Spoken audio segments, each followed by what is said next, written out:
Éphésiens chapitre 3 au verset 17, il est dit, Éphésiens 3 verset 17, afin que Christ fasse sa demeure dans vos cœurs par la foi et que vous soyez profondément enracinés et établis dans l'amour.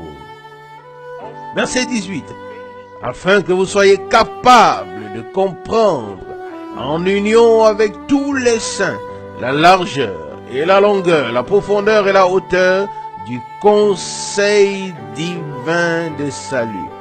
Verset 19, et de connaître l'amour de Christ qui surpasse toute connaissance, afin que vous parveniez à être remplis de toute la plénitude de Dieu. Ça aussi, c'est un passage biblique très important. Il est dit ici que nous devons premièrement être profondément enracinés et solidement établis dans l'amour, ce qui nous rendra capables de saisir en union avec tous les saints la largeur, la longueur, la hauteur, la profondeur de tout le conseil de salut de Dieu. Cela ne peut être dit plus clairement. Si nous sommes enracinés dans cet amour divin, oui, ou si nous ne sommes pas, si nous n'avons pas encore été enracinés dans cet amour divin, si nous ne sommes pas solidement établis, mais si nous aimons aujourd'hui et pas demain, si aujourd'hui cela nous convient et pas hier, et ainsi de suite, qu'est-ce que c'est? Oui, c'est humainement, même humainement, ce n'est pas juste, et encore moins devant Dieu. Non, il s'agit ici de faire en sorte que vous, peut-être aussi le verset 16 est important. Verset 16, Éphésiens 3, qu'il vous accorde selon la richesse de sa gloire d'être revêtu de la puissance par son esprit dans l'homme intérieur, afin que Christ fasse sa demeure dans vos cœurs par la foi. Pas seulement une visite, pas seulement venir dans l'assemblée, mais fasse sa demeure, entre, s'installe et reste en vous. Le fait que le Seigneur soit présent dans l'assemblée, c'est une promesse valablement éternelle ou éternellement valable. Elle subsiste tant que Dieu, le ciel, sa parole existe, car personne ne pourra plus jamais la retirer. Mais cela ne nous aide pas pour toujours. Seulement avoir des réunions bénies, oui, nous les avons derrière nous, nous les avons eues en ce lieu, oui. Beaucoup ont témoigné qu'il y avait des cantiques célestes, la gloire de Dieu, les cantiques des anges et tout. Et nous qui étions présents, nous nous sommes également réjouis. Nous n'ayons rien de ce que Dieu a fait, mais il ne peut y avoir quelque chose de durable que là où le Seigneur lui-même demeure.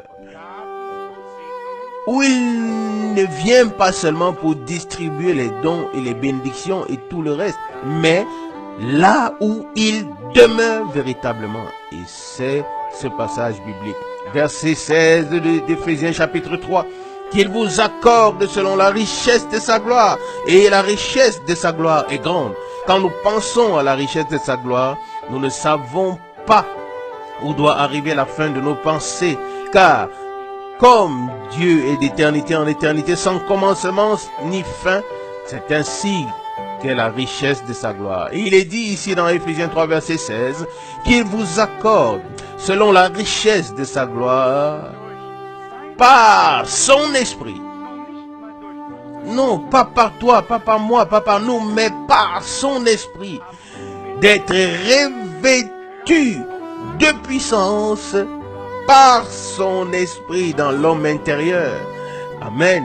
Pourquoi notre Seigneur a dit à ses disciples, attendez à Jérusalem jusqu'à ce que vous soyez revêtus de la puissance d'en haut. La bonne volonté ne suffit pas. Il faut qu'il y ait de l'huile dans le moteur. Il faut que quelque chose s'allume. Il faut qu'il y ait un feu, une étincelle. Ce n'est qu'alors que quelque chose se met en mouvement. Verset 16, qu'il vous accorde d'être revêtu de puissance par son esprit dans l'homme intérieur. Oui, en fait, je me réjouis de cette parole, car si c'était le prédicateur qui devait le faire ou quelqu'un d'autre, où serions-nous? Oh, comme Dieu est glorieux! Il fait tout en tous. Il a racheté par amour. Il nous a conduits par amour de connaissance en connaissance et de clarté en clarté. Il nous a entourés d'amour. Il nous a comblés d'amour. Mais maintenant, il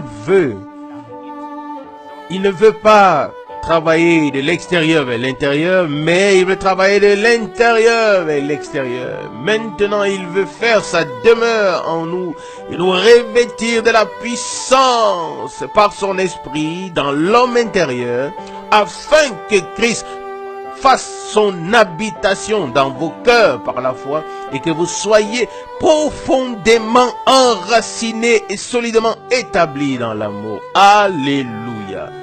Nous voulons prendre cette parole au sérieux ce soir, car une chose est liée à l'autre. Chaque parole de Dieu, et en particulier lorsqu'elle est placée dans son contexte et prononcée ainsi, dire une après l'autre, alors oui, je vous en prie, il n'y a pas de faille, il n'y a plus rien, tout est lié ensemble, tout simplement. Et nous voulons que cela demeure ainsi. Verset 16, Éphésiens 3, qu'il vous accorde, selon la richesse de sa gloire, d'être revêtu de puissance par son esprit dans l'homme intérieur. Verset 17, afin que Christ fasse son habitation dans vos cœurs par la foi, et que vous soyez profondément enracinés et fondés dans l'amour. Verset 18, afin que vous soyez capables de comprendre en union avec tous les saints la largeur et la longueur, la profondeur et la hauteur du conseil divin du salut. Ça, c'est un des passages bibliques les plus glorieux. Et si nous lisions encore un autre passage, alors ce passage serait aussi parmi les plus glorieux que l'on puisse lire. La parole de Dieu est devenue si précieuse pour nous et elle nous interpelle. Et si ce soir, nous disions au Seigneur, précieux Dieu, tu nous as parlé par ta parole. Nous aimerions que cette parole et ces promesses, oui, ainsi que ce qui est exprimé et écrit ici, que tout cela devienne une réalité en nous. Équipe-nous de la puissance de ton esprit. Fais que nous soyons profondément enracinés dans ton amour. Et prends-nous, Seigneur,